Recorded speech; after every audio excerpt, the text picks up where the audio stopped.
আসসালামু আলাইকুম। সেবা থেরাপি সেন্টারের পেজ থেকে আপনাদের সবাইকে স্বাগতম। কথা বলছি আমি Tasmim Alam Trishna, qualified behaviour analyst, international behaviour analyst. আপনারা যারা যারা লাইভটা দেখতে পাচ্ছেন তারা একটু দয়া করে জানাবেন যে আমার কথা ঠিক মতো শোনা যাচ্ছে কিনা। আমাদের আজকে টপিকটা খুবই গুরুত্বপূর্ণ একটা টপিক। আমরা আজকে আসলে অ্যাপ্লাইড বিহেভিয়ার অ্যানালিসিস ফলো করে কিভাবে বাচ্চাদেরকে বাসায় টয়লেট ট্রেনিং করতে পারি সেটা নিয়ে আমরা আজকে ইনশাল্লাহ ইন ডিটেলস কথা বলবো।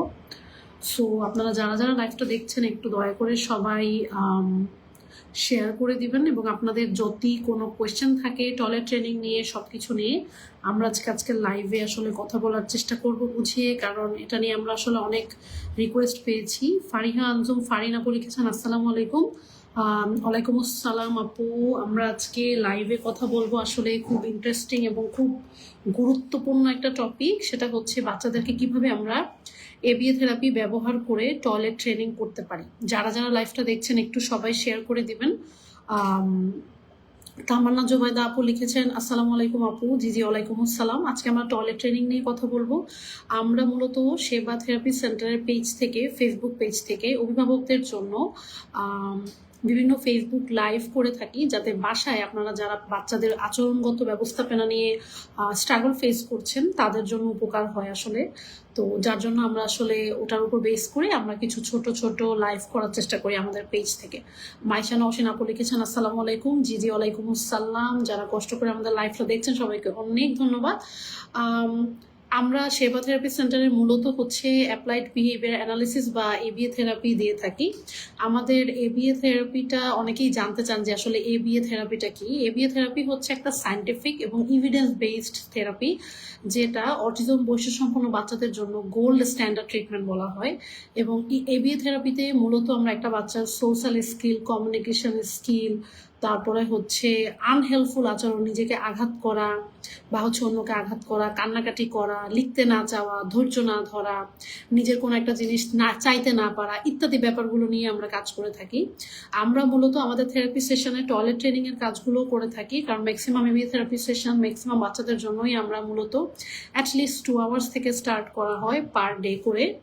সো যারা যারা মূলত এবিএ থেরাপি নিয়েছেন তারা হয়তো বা জেনে থাকবেন যে আমরা টয়লেট ট্রেনিং নিয়েও বাচ্চাদের জন্য ইন ডিটেলস কাজ করে থাকি। তো আমরা কিভাবে এবিএ স্ট্র্যাটেজি ব্যবহার করে বা অ্যাপ্লাইড বিহেভিয়ার অ্যানালিসিসের স্ট্র্যাটেজি ব্যবহার করে টয়লেট ট্রেনিং এর কাজগুলো করতে পারি সেটা নিয়ে আমরা আজকে ইন ডিটেলস কথা বলবো, যাতে বাসায় প্যারেন্টসরা যারা স্ট্রাগল করছেন তাদের জন্য উপকার হয়।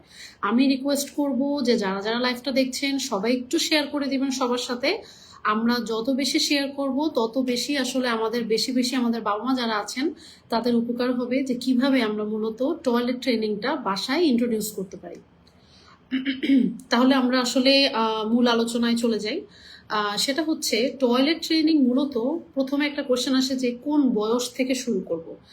এটা আসলে পার্টিকুলারলি কোন বাচ্চার জন্য কখন টয়লেট ট্রেনিং স্টার্ট করব, এটা মূলত বা যে সমস্ত বাচ্চারা একটু ডেভেলপমেন্টাল ডিলে থাকে বা অটিজম বৈশিষ্ট্য সম্পন্ন থাকে বা এডিএসডি বা হচ্ছে ডাউন সিনড্রোম ইত্যাদি কোনো একটা জিনিস যদি থেকে থাকে বাচ্চার ভিতরে, তখন মূলত কখন শুরু হবে টাইমিংটা না, এটা বাচ্চা টু বাচ্চা ভ্যারি করে। তবে ম্যাক্সিমামই হচ্ছে 18 মাস থেকে 2 বছরের মধ্যে মোটামুটি একটা good time toilet training start করার জন্য। তো টয়লেট ট্রেনিং শুরু করতে গেলে প্রথমে আমরা অনেক সময় একটা জিনিস ভুল করি কি, আমরা শুরুতে আমাদের এক্সপেকটেশন অনেক বেশি রাখি যে একবারে টয়লেট নিয়ে বসালেই করবে, এবং যদি হচ্ছে বসালে না করে তখন দেখা যায় কি আমরা প্যারেন্টসরা অনেক রিয়াক্ট করি, যেটা আসলে আমি ক্লিনিক্যাল প্র্যাকটিস থেকে এক্সপিরিয়েন্স করেছি। তো এখানে প্রথমত টয়লেট ট্রেনিং যখন আমরা বাচ্চাদেরকে করাবো, এখানে আমাদেরকে বাবা মা হিসেবে অনেক ধৈর্য নিয়ে আগাতে হবে, এবং কোনো এক্সপেকটেশন ওভাবে রাখা যাবে না যে আমি একদিনের মধ্যে শিখিয়ে ফেলবো, 2 দিনের মধ্যে শিখিয়ে ফেলবো, কারণ জিনিসগুলো আসলে এত তাড়াতাড়ি হয় না। না, কারো কারোর জন্য হয়, বাট এত এক্সপেকটেশন নিয়ে আমরা আসলে আগাবো না। আমরা শুরুতে বাচ্চার গতিতে যাব, যে ওর জন্য কিভাবে যাওয়া দরকার সেভাবে। প্রথমে হচ্ছে আমরা যেটা করতে পারি, বাচ্চাটা টয়লেট ট্রেনিং এর কোন স্টেজে আছে সেটা বোঝার চেষ্টা করতে পারি। যেমন আমি আমার ক্লিনিক্যাল প্র্যাকটিস থেকে বলি, সেটা হচ্ছে আমাদের থেরাপিতে একটা এবিএ থেরাপি নিতে একটা বাচ্চা, ওর জন্য আমাদের শুধুমাত্র টয়লেটে গিয়ে যে কমোডে বসবে সেই কাজটা করতে আমাদের 7 থেকে 8 মাস সময় লেগে গিয়েছিল। কারণ ওকে প্রথমে টয়লেট ট্রেনিং নিয়ে বাসায় এত বেশি ফোর্স করা হয়েছিল যে ও টয়লেট দেখলেই চিৎকার করতো। তো ওর জন্য হচ্ছে গোসলের ব্যাপারটা সেটা হচ্ছে বাহিরে গামলায় গোসল করানো হতো ওকে, বাট টয়লেটে গেলেও অনেক ভয় পেত, মানে জিনিসটা এত ট্রমাটাইজ হয়ে গিয়েছিল বাচ্চাটা। সো আমরা যখনই বাসায় টয়লেট ট্রেনিং এর কাজগুলো করব, আমাদের প্রথমে এটা মাথায় রাখতে হবে যে আমাদের খুবই ধৈর্য রাখতে হবে, একদমই অস্থির হওয়া যাবে না, এবং বাচ্চার গতিতে যেতে হবে, এবং বাচ্চা যাতে আনন্দ পায়। কারণ জোর করে অস্থির করে জিনিসটা আসলে সলিউশন হবে না, আমাদের আস্তে ধীরে রিল্যাক্স হয়ে কাজটা করতে হবে। একদম শুরুতে আমরা যেটা করতে পারি, আমরা একটা রুটিন তৈরি করতে পারি যে 40 বা 45 মিনিট পর পরে বাচ্চাটা বাথরুমে নিয়ে যাওয়া। যদি আলহামদুলিল্লাহ বাচ্চাটা বাথরুমে নিয়ে গেলে কমোডে বসে যেসব বাচ্চারা, আলহামদুলিল্লাহ, তাহলে আমরা অতটুকু পর্যন্তই থাকবো, এবং 40 থেকে 45 মিনিট পর পর বাচ্চাকে হচ্ছে ওয়াশরুমে নিয়ে যাব, এবং একটা নির্দিষ্ট সময়। এরকম যাতে না হয় যে আপনি 2 দিন খুব টাইম মেনটেন করলেন, 3 দিনের দিন আপনি নাই, এভাবে না। টয়লেট ট্রেনিং এর সময় অবশ্যই আপনাকে প্রেজেন্ট থাকতে হবে, বা যিনি এই দায়িত্বটা পালন করবেন তাকে একদম প্রেজেন্ট থেকে তারপরে দায়িত্বটা পালন করতে হবে। রুটিনটা একদম সুন্দরভাবে মানতে হবে। গুগলে বিভিন্ন রকম কাগজ পাওয়া যায় টয়লেট ট্রেনিং এর, যে কয় মিনিট পর পর আপনি নিয়ে যাবেন। আপনার ওরকম কোনো একটা কাগজও নামিয়ে নিতে পারেন, তাহলে আপনাদের ডাটাটা থাকলে সুবিধা হবে। তো কোন একটা রুটিন যদি আমরা সবাই মিলে করে ফেলি, তখন যেটা হবে যে একটা নির্দিষ্ট সময় পর পর নিয়ে যাবেন, এবং যদি সমস্যা হয় আপনারা ফোনে অ্যালার্ম ইউজ করতে পারেন, ঘড়িতে অ্যালার্ম সেট করতে পারেন যে আমরা নির্দিষ্ট এই সময় পর পর একটা বাচ্চাকে টয়লেটে নিয়ে যাব। এবং বাচ্চা টয়লেটে নিয়ে গেলে শুরুতে যদি ও টয়লেটে আপনার কথা শোনে, সেটা রুটিনে যেটাই হোক, আপনি রুটিনটা করছেন, এবং বাচ্চা যদি আপনার সাথে কোঅপারেট না করতো, আপনি কিন্তু রুটিনটা কন্টিনিউ করতে পারবেন না, বা যদি না করে আমরা কিন্তু কন্টিনিউ করতে পারবো না। সো বাচ্চাকে অবশ্যই কোনো একটা পুরস্কার আপনার দিতে হবে, যে ও আপনার কথা শুনে বাথরুমে যাচ্ছে, ও টয়লেটে গিয়ে বসছে। এইসব সিচুয়েশনে আমাদের হচ্ছে ওভাবে করে পার্টিকুলারলি পুরস্কার ইউজ করতে হবে। পুরস্কার বলতে আমি এটা বোঝাচ্ছি না যে আপনি পুরা 40-45 মিনিট পর পরে এক প্যাকেট চিপস পুরাটা দিয়ে দিলেন, এভাবে না। পুরস্কার বলতে এমন কোন একটা জিনিস, প্রথমত আমরা খাবার ছাড়া অন্য কোনো আইটেম ইউজ করার চেষ্টা করব, যাতে এরকম হতে পারে যে তুমি যদি আমার কথা শুনে টয়লেটে যাবা, তাহলে তুমি 2 মিনিট বা 3 মিনিট এই পার্টিকুলার খেলনাটা দিয়ে খেলতে পারবে, এবং কোন একটা খেলনা আমরা শুধুমাত্র টয়লেট ট্রেনিং এর জন্যই রেখে দিতে পারি। তখন যেটা হবে যে বাচ্চাটা বুঝতে পারবে যে আমি তো আম্মুর কথা শুনলে বা আব্বুর কথা শুনলে টয়লেটে গেলে আমাকে হচ্ছে, বা আন্টির কথা শুনে, এটা আপনার হয়ে আপনার কেয়ার গিভার ওই কাজটা করতে পারে, যে আমি তো আন্টির কথা শুনলে টয়লেটে গেলে হচ্ছে, তাহলে কিছু একটা পেলে ওর আগ্রহটা বজায় থাকবে, এবং ও করবে কি, ওর বিহেভিয়ারটা মেনটেন করবে, মানে আমাদেরকে ফলো বা কোঅপারেট করবে। সো এটা আমাদের হচ্ছে প্রথম কাজ, একটা রুটিন করা। সেকেন্ড হচ্ছে পুরস্কার দেওয়া, এবং এটাতে কনসিস্টেন্ট থাকা। এরকম যাতে না হয় যে ও আচ্ছা, এর আগে 45 মিনিটে তো আমি হচ্ছে পুরস্কার দিয়েছিলাম, এবার আর কিছু দিতে হবে না, এরকম না। আপনার অবশ্যই একটা, মানে কিছু একটা দিয়ে বাচ্চাকে আগ্রহ দিতে হবে। আমি কিছু উদাহরণ দিই, আমি আমার প্র্যাকটিসে যেটা করেছি বা করছি, সেটা হচ্ছে এরকম হতে পারে, কোনো বাচ্চা যদি পাউডার পছন্দ করে, এটা জাস্ট আমি বাচ্চা বেইজে বলছি, আপনারা এরকম করতে পারেন, আমি আইডিয়া দিচ্ছি। এরকম হতে পারে কোনো বাচ্চা যদি পাউডার পছন্দ করে, আপনি হচ্ছে ও যদি টয়লেট ট্রেনিং করে আপনার কাছে বসে, আপনি জাস্ট ও 2 হাত এমন করলে আপনি এরকম কিছু পাউডার দিতে পারেন। যদি পাউডার নিয়ে ওই ফ্লেভারটার ভালো লাগে, আপনি এই ক্ষেত্রে ওকে লোশন দিতে পারেন। আবার হচ্ছে এরকম হতে পারে আপনি প্লেটও দিয়ে খেলতে দিতে পারেন।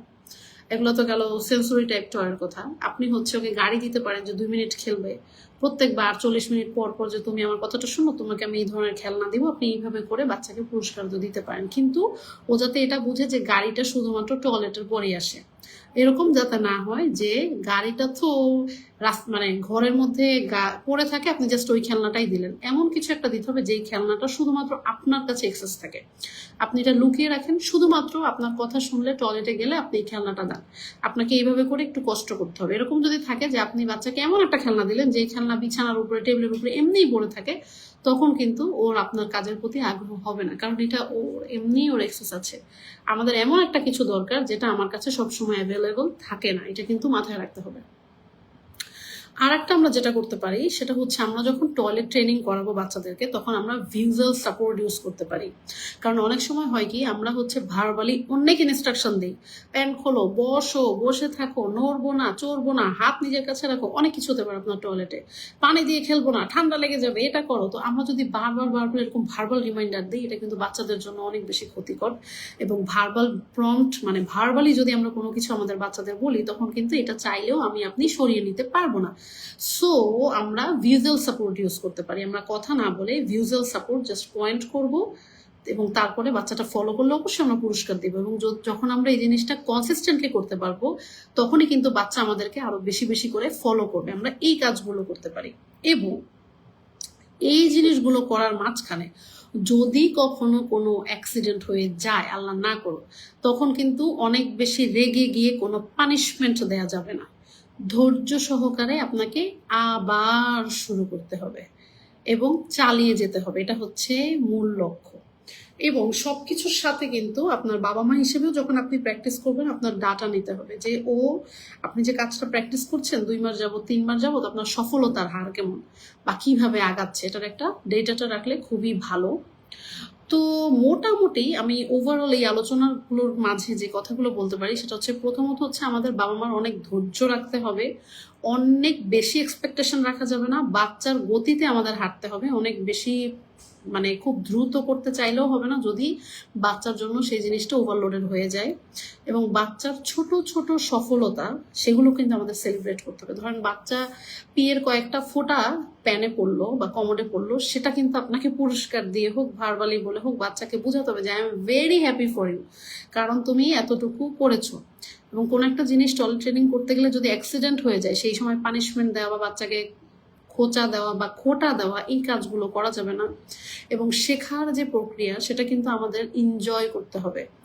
আপনি এনজয় করলেই কেবলমাত্র আপনার বাচ্চাকে হচ্ছে সুন্দরভাবে আপনি জিনিসটা বোঝাতে পারবেন। এখন খুব কমন কিছু কথা শুনি টয়লেট ট্রেনিং এর জন্য, সেগুলো নিয়ে এখন কথা বলবো। প্রথমত হচ্ছে যদি এরকম হয় যে বাচ্চা এত বেশি ফোর্স করা হয়েছে যে বাচ্চা টয়লেটে গেলেই ভয় পায়, তখন সেই ক্ষেত্রে আমরা টয়লেটে যাওয়ার কাজটাকে ছোট ছোট ধাপে ভাগ করতে পারি। কিভাবে সেটা হতে পারে, আপনি হচ্ছে টয়লেটের যে কাজ আস্তে আস্তে আস্তে আস্তে বাচ্চা যে টয়লেটের কাছে যাবে সেটাকে একবারে না নিয়ে এই পুরো কাজটা আপনি 2 মাসের একটা প্ল্যান নিতে পারেন। যে আজকে ও এক স্টেপ গেলে আপনি পুরস্কার দিলেন, 3-4 দিন যাওয়ার পরে এক স্টেপ গেল, তারপরে আপনি একটা পুরস্কার দিলেন।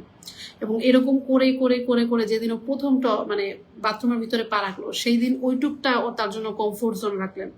অনেক বাচ্চা আমরা পেয়েছি টয়লেট ট্রেনিং করাতে গিয়ে যে টয়লেটে গিয়ে জাস্ট রাখলেই জোরে জোরে চিৎকার দেয়, অনেক বেশি ভয় পায়। তখন সেক্ষেত্রে কিন্তু আমরা জোর করতে পারবো না, আমাদেরকে আস্তে আস্তে করে বাচ্চাকে টয়লেটে অভ্যস্ত করতে হবে, যেটা একটা ন্যাচারাল প্রসেস। সো প্রথম কাজ হচ্ছে ও যাতে ওইখানে সেফ ফিল করে, কমফোর্ট ফিল করে, রিল্যাক্স ফিল করে। এবং as a parents it is our responsibility to make them more comfortable. So আমরা আস্তে আস্তে করে করবো, ঠাস ঠুস করে কোনো কিছু জোর করে আসলে করবো না, তাহলে বাচ্চাদের জন্য এটা নিতে কষ্ট হবে। এটা একটা কথা। এবং আর একটা খুব কমন ম্যাক্সিমাম প্যারেন্টদের কাছে ইদানিং শুনছি যে আপু পিটা তো হয়ে গেছে, পি বাথরুমে নিলে করছে, কিন্তু পুপ যখন আসে তখন হচ্ছে ও কম ছাড়া করে না, ডাইপার ছাড়া করে না। সো সেক্ষেত্রে আমরা আসলে কি করতে পারি, যখন পুপ আসে তখন তো ডাইপার ছাড়া করে না। তো সেক্ষেত্রে আমরা আসলে এটা এক একটা বাচ্চার জন্য এক এক রকম, বাট ইনিশিয়ালি যদি একটা সলিউশন দিতে বলেন সেটা আমার তরফ থেকে মানে জাস্ট একটা যেটা কথা সেটা হচ্ছে এবং এরকম কথা আমরা শুনেছি যে টয়লেট করে না এরকম না, পুপ করে না এরকম না, কিন্তু ক্লিয়ার হয় না। প্রথমত এখানে আমাদের এক্সপেকটেশনে মাইন্ডফুল থাকতে হবে, আমরা কি অনেক বেশি এক্সপেক্ট করছি কিনা। আমরা অনেক বেশি এখানে এক্সপেকটেশন না রেখে আমরা বাচ্চা যদি টয়লেটে গিয়ে অল্প পরিমাণও পুপ করে আপনাকে এটা রেইনফোর্সার দিতে হবে এবং ওকে বেশি বেশি টয়লেটে নিয়ে যেয়ে বারবার বারবার প্রেশার দেওয়ার জন্য পুরস্কৃত করে দেন বাচ্চাটাকে আস্তে আস্তে অভ্যস্ততা করতে হবে যাতে ও টয়লেটে গিয়ে টয়লেট করে। সো ওভারঅল ছিল আমাদের এটাই আলোচনা টয়লেট ট্রেনিং নিয়ে। আপনাদের যদি আরো কোনো কোয়েশ্চেন থাকে আমাদেরকে করবেন, কোনো টপিক নিয়ে যদি আপনারা লাইভের টপিক চান আমাদেরকে বলবেন। আমরা ফেসবুক লাইভগুলো আসলে করেই থাকি এই জন্য যাতে প্যারেন্টসদের একটু উপকার হয়। এবং আজকের টপিক থেকে যদি এতটুকু পরিমাণ উপকার হয় একটু দয়া করে সবাই শেয়ার করে দিবেন। প্রিন্স ভাইয়া লিখেছেন আসসালামু আলাইকুম আপু। ওয়ালাইকুম আসসালাম। থ্যাংক ইউ সো মাচ যারা কষ্ট করে লাইফটা দেখলেন। জাস্ট যাওয়ার আগে একটা কথা বলে যাচ্ছি, সেটা হচ্ছে আমরা সেবা থেরাপি সেন্টার থেকে মূলত বাচ্চাদেরকে 1:1 এবিএ থেরাপি প্রোভাইড করে থাকি এবং সামনে আমাদের এবিএ বেসড স্কুল শুরু হতে যাচ্ছে। যারা যারা ইন্টারেস্টেড তারা দয়া করে 01300971022 এই নাম্বারে হোয়াটসঅ্যাপে মেসেজ করতে পারেন, ফোন করতে পারেন ডাইরেক্টলি যারা যারা এবিএ থেরাপির সেশন নিতে চান। বাংলাদেশে খুব কম এবিএ থেরাপি সেন্টারেই ইন হাউস বিহেভিয়ার অ্যানালিস্ট থাকেন, যিনি সবকিছু প্ল্যান করে দেন, মনিটর করে দেন। তার মধ্যে সেবা থেরাপি সেন্টার একদম অনেকগুলো থেরাপি সেন্টারের মধ্যে একজন, আলহামদুলিল্লাহ একটা থেরাপি সেন্টার যেখানে ইন হাউস বিহেভিয়ার অ্যানালিস্ট আছে। এবং আমরা সামনে জানুয়ারি মাস থেকে বিহেভিয়ার অ্যানালিস্টের কোর্স চালু করতে যাচ্ছি। একটা হচ্ছে 188 ঘন্টা, 270 ঘন্টা করে কোর্স ওয়ার্ক। এবং আপনারা যারা যারা ইউএস সার্টিফাইড বিহেভিয়ার অ্যানালিস্ট হতে চান তারা কাইন্ডলি 019652866153, আমি নাম্বারটা আবার বলে দিচ্ছি, 019652866153 এই নাম্বারে হোয়াটসঅ্যাপ করবেন। আমরা হচ্ছে গাইড করব। আমাদের এছাড়াও প্রতি মাসের প্রথম শুক্রবার ছোট ছোট কিছু ওয়ার্কশপ হয়। আমাদের নেক্সট মাসের সামনের শুক্রবার এই ওয়ার্কশপ হবে যে এবিএ থেরাপিতে আমরা কিভাবে বাচ্চাদের সাথে রেইনফোর্সার ব্যবহার করি, আমরা কোনটা বেশি ব্যবহার করি, রেইনফোর্সমেন্ট না পানিশমেন্ট, সেটা কিভাবে ব্যবহার করে ইন ডিটেলস আলোচনা হবে। আপনারা যারা যারা আগ্রহী আছেন তারা কাইন্ডলি সেম বাংলালিংক নাম্বারে যেটা বলেছি 019652866153 এই নাম্বারে হোয়াটসঅ্যাপ করবেন। এছাড়াও আমাদের 40 ঘন্টা ট্রেনিং হয়ে থাকে। 40 ঘন্টা ট্রেনিংগুলোতে যারা যারা আগ্রহী আছেন তারা হচ্ছে আমাদেরকে একটু দয়া করে জানাবেন। সবাই ভালো থাকবেন। আশা করি আজকের লাইফটা আপনাদের যদি এতটুকু পরিমাণ উপকার হয় আমি রিকোয়েস্ট করবো একটু শেয়ার করে দিতে। সবাই ভালো থাকবেন। আজকের দিনটা আপনাদের জন্য শুভ হোক। আসসালামু আলাইকুম।